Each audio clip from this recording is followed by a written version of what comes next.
This is a reading from the book Simple Messages on Romans by Harold S. Martin.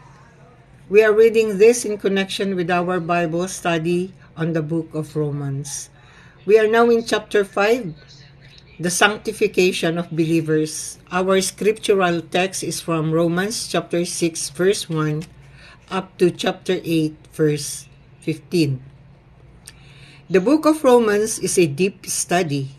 We saw in the first sections of Romans that every human being is sinful and inclined to do evil and is therefore under the wrath of God.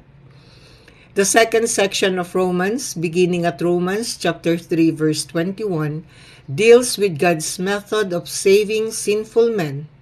Chapters 4 and 5 deal primarily with justification, chapters 6 and 7 with sanctification, and chapter 8 with glorification. We saw in the last chapter of this book that God justifies a man because of his faith in Jesus Christ and counts him just as if he had never sinned. In Romans chapter 6, Paul turns from justification to sanctification. Now that we have believed on Jesus Christ and have received into the fellowship of God's people, and have been saved from the penalty of sin in the past, Paul discusses how we can be saved from the power of sin in the present. Justification is only the beginning of God's purpose for us. Justification is where the saving process begins. Sanctification is where the saving process continues on. Sanctification is the life process of growing in holiness. The sanctification is essential to salvation, just as justification is essential. Without holiness, no man shall see the Lord.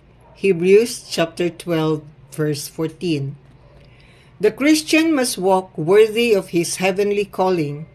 He must adorn the doctrine of God by a good life. He must abound more and more in good works.